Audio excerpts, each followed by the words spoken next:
Hello darlings, నిజమైన happiness అంటే ఏంటి? అది ఎక్కడ దొరుకుతుంది? డిక్షనరీలో హ్యాపీనెస్కి మీనింగ్ ఏం చెప్తుందంటే ఏ స్టేట్ ఆఫ్ బీయింగ్ హ్యాపీ, అంటే నువ్వు సంతోషంగా ఉన్న స్థితిలో ఉండడం. ఇలా ఉండడం అనేది అన్నిసార్లు కుదరదు కదా. మరి పర్స్యూట్ ఆఫ్ హ్యాపీనెస్ అంటే ఏంటి? ఫుల్లుగా దాగి పడుకున్నప్పుడు దొరికేది కాదు హ్యాపీనెస్ అంటే. ఉన్న కొన్ని చెడు అలవాట్లని వదిలేసినప్పుడు దొరుకుతుంది నిజమైన హ్యాపీనెస్ అనేది. ప్రేమించిన అమ్మాయి పక్కన పడుకున్నప్పుడు కాదు దొరికేది హ్యాపీనెస్ అంటే. ప్రేమించిన అమ్మాయి కోసం ఏదైనా సాధించినప్పుడు దొరుకుతుంది నిజమైన హ్యాపీనెస్ అనేది. అది చాలా హై సాటిస్ఫాక్షన్ ఇస్తుంది. మన అనుకున్న వాళ్ళ కళ్ళల్లో మనం ఉన్నామనే ధైర్యం చూసినప్పుడు అప్పుడు వస్తుంది నిజమైన హ్యాపీనెస్ అనేది. ఆ హ్యాపీనెస్ అనేది గ్రాముల్లో, కిలోల్లో కాదు, టన్నుల్లో వస్తుంది. ఇవి జస్ట్ ఎగ్జాంపుల్స్ మాత్రమే. అసలు దీనికోసం పెద్ద కష్టపడాల్సిన అవసరం కూడా లేదు. పెద్ద పెద్ద కొటేషన్స్ చదవాల్సిన అవసరం కూడా లేదు. జస్ట్ అది మనలోనే ఉంటుంది, మనమే దాన్ని గుర్తించట్లేదు అనే నిజాన్ని యాక్సెప్ట్ చేస్తే చాలు. కొన్నిసార్లు ఇమాజినేషన్లో, ఇంకొన్నిసార్లు ఎదుటివారు బతికే విధానం చూసి మనం కూడా అలానే బ్రతికే విధానంలో ఉంటుంది అనుకుంటాం. కానీ నిజానికి అది కూడా కాదు.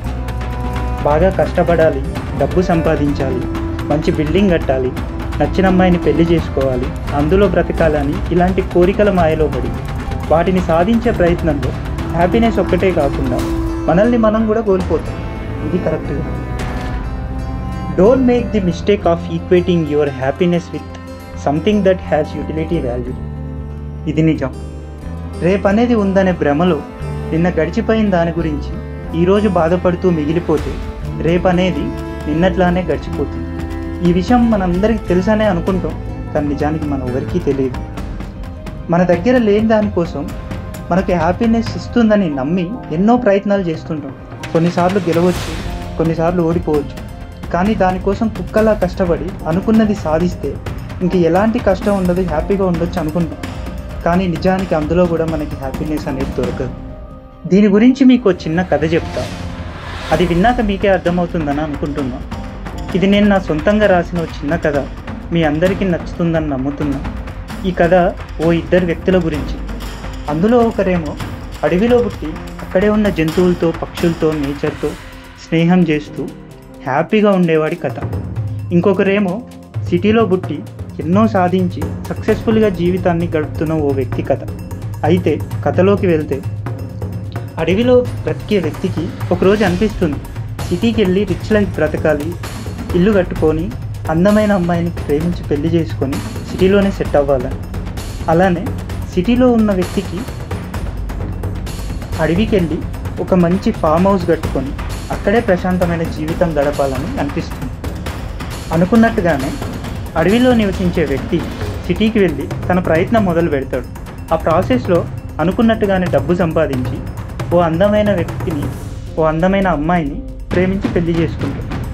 అలానే సిటీలో ఉండే వ్యక్తి అడవికి వెళ్ళి తనకి నచ్చినట్టు తన ఫామ్ హౌస్ని కన్స్ట్రక్షన్ చేయడం అనేది మొదలు పెడతాడు. అడవి నుంచి వెళ్ళిన వ్యక్తిని తను ప్రేమించి పెళ్లి చేసుకున్న అమ్మాయి వేరే ఇంకొకరితో అక్రమ సంబంధం పెట్టుకొని ఇతన్ని మోసం చేస్తుంది. ఇది తట్టుకోలేని ఆ వ్యక్తి సూసైడ్ చేసుకొని చనిపోతాడు. చనిపోయే ముందు తన స్నేహితుల్ని, తను పుట్టి పెరిగిన అడవిని తలుచుకొని చనిపోతాడు. On the other side, city నుంచి వెళ్ళిన వ్యక్తిని అడవిలో ఒక వైల్డ్ ఎనిమల్ అటాక్ చేసి చంపేస్తుంది. అతని కన్స్ట్రక్షన్ అనేది మిడిల్లో ఉండగానే అతను కూడా చనిపోతాడు. ఇదే కథని ఇంకో వర్షన్లో చెప్తాం. అడవిలో బ్రతుకుతున్న వ్యక్తి సిటీకి వెళ్దామని బయలుదేరుతాడు, సేమ్ యాజ్ యూజువల్గా. సిటీలో ఉన్న వ్యక్తి అడవిలో ఫామ్ హౌస్ కట్టుకుందామని బయలుదేరుతాడు, సేమ్ యాజ్ యూజువల్గా. అయితే అడవిలోని వ్యక్తి అడవి పొలిమేర వరకు వచ్చిన తర్వాత ఎందుకో అతనికి అనిపిస్తుంది మళ్ళీ తిరిగి వస్తానో రానో అని అనుకొని అడవంతా ఒకసారి తిరిగి చూద్దాం, తన స్నేహితుల్ని చివరిగా ఒకసారి కలుద్దామని అనుకొని బయలుదేరుతాడు. అలా బయలుదేరిన తర్వాత ఆ తిరిగే ప్రాసెస్లో తను అక్కడి నుంచి వెళ్ళిపోతే తన ఫ్రెండ్స్ అయిన యానిమల్స్ని, తను బ్రతికిన ప్రదేశాలని వదులుకోలేక సిటీ వెళ్ళాలని అనిపించదు అతను. ఆగిపోదామని అనుకుంటాడు, ఆగిపోతాడు.